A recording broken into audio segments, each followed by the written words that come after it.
Well, hello everybody, this is Barrett Simon with the Post Rock Extension District, and we're fixing to go to grass in many parts of Kansas. And after what a tough winter and an even tougher calving season, is it an exciting day out here with the sun shining, and you can see some green grass starting to poke through to get back to some of those good days where it's kind of fun to raise livestock. But with that, we do want to take a few minutes here today to just visit about some considerations when going to grass. And you know, one of the main things with that is kind of bridging the nutrient gap. And I know it can be, as I mentioned, really exciting. We're ready to get those pairs, spring pairs, out of the lots and get them out on here, but it's not always a cure-all, and especially on pastures that have potentially been burned and are just starting to poke back through, we do have a little bit of a nutrient gap compared to what the forage base can supply and what our brood cows require, and namely from an energy standpoint. We know that young, lush, green forage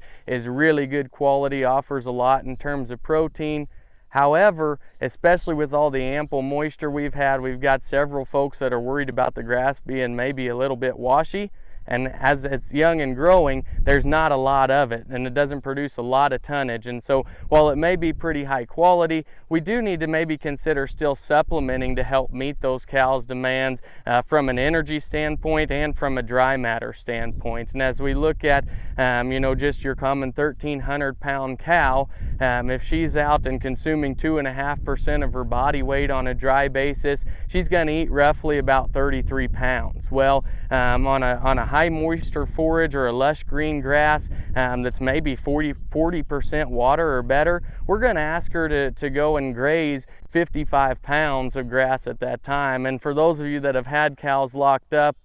in the winter or had to feed them in the past, you know that they can sure eat a lot. But we don't want to get in a situation where we're burning more calories and asking those cows to go chase the green grass than actually what we're getting back out of it. And so it's important that we remember that. It is still okay as we get out here to the start of the grazing season and get back out to pasture for us to consider supplementing even a low quality filler type roughage to help them, as I mentioned, consume enough to get enough energy to match what the protein that they're getting from this young pasture, but then also just to meet their simple dry matter requirement, and so where that 1,300-pound cow can consume 30 to 35 pounds of feed on a dry basis. So we know that if we don't supplement or we don't have enough of a forage base out here, we're going to restrict that energy a little bit, and it all relates back to body condition scoring and ultimately our goal as we turn bulls out here in just a few short weeks of having those cows in an appropriate condition so that they can go out and breed up and wean a heavy calf again. For instance, a cow that's coming into the breeding season at a body condition score 6. We have research that shows that through a 40-day breeding season, or roughly 2 cycles, 98% of those cows will have shown estrus, and if all other things are correct on the cow herd, then maybe up to 90% of them will be bred in the first 2 cycles. On the flip side of that, if we take a female that's in a BCS 4, we're looking at maybe only 50 to 60% of those cows cycling, with a much lower 40 to 45% of those cows being bred through the first 40 days. And while I know many producers in Kansas are extending their breeding season on up to 60 days and sometimes longer, so you will pick up a few more pregnancies from that, it's important to note that those cattle are not only going to still have some that then get behind from a breeding standpoint, but you're also going to have a calf crop that's not quite as uniform, and you're going to give up some pounds at weaning. And so it is important as we consider those things to realize that restricting energy even enough to just affect us one body condition score per 100 cows, that's about 25 pregnancies. And so again, by helping and supplementing those cows and ensuring that we're going into the breeding season as close to a body condition score of 5.5 or 6, then we're going to have much better results, and again, later in the production cycle kind of reap those benefits. Some other considerations as we turn out to this green forage base and start thinking about that breeding season are things like, if that grass is a little washier or higher percent moisture, what does that do to the nutrients that it itself offers? Well, it dilutes them. And so especially from a magnesium standpoint, we can get ourselves into trouble with grass tetany or milk fever as it's commonly referred to. And there's a few things that we can do to protect ourselves against that as well. And this will commonly affect older cows or your short and solid mouth type cows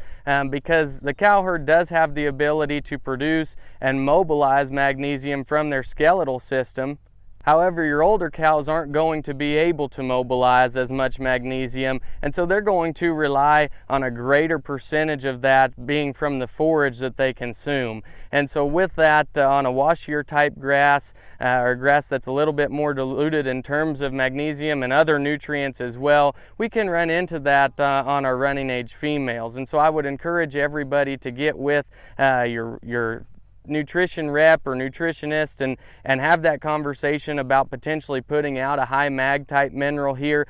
leading into the late spring, early summer and breeding season, and see if that can help your operation to a degree. Similar to how getting cows out on grass wasn't a cure-all for everything we've faced so far this year, putting out that type of product isn't a cure-all in this instance either. And for example, we know that by adding magnesium to the mineral product, we are going to affect palatability of that product. And so while everybody's not going to measure right down to the ounce exactly what their mineral consumption is through the summer, I would encourage you to keep a close eye on it here early in the season as well, and make sure that we're getting the desired consumption and make sure that those cows are able to do that. Ultimately, when you as the producer are paying a premium for a specialized product, we want to of course reap those benefits as well. But I'd encourage you to make sure that we're just being stewards of the land and to make sure that we're stocking these pastures appropriately and kind of following the take half, leave half approach, if you will, and remembering that there is a trampling effect that takes place, but ultimately if we can get those cattle off with about 50% of our forage base still intact, we're going to have much more ground cover, we're going to be taking much better care of the root system, and ultimately setting ourselves up for success in future grazing seasons, as that'll allow this rangeland to kind of regenerate, produce more forage again next year, and we won't stress it out quite as much by taking it too far or too close to the ground. And the other side of that too is by leaving a little extra fuel, it'll allow for you to capitalize on some prescribed burning things. For those of you that like to burn or are thinking about utilizing prescribed fire, we want to make sure that we have plenty of fuel available. And you can see out here, this is a pasture that's not burned. They don't have to be burned every year, but we'd love to visit with you more about the benefits of that side and just rangeland management as well at any time. So thanks again for joining us. This has been Barrett Simon with Post Rock Extension.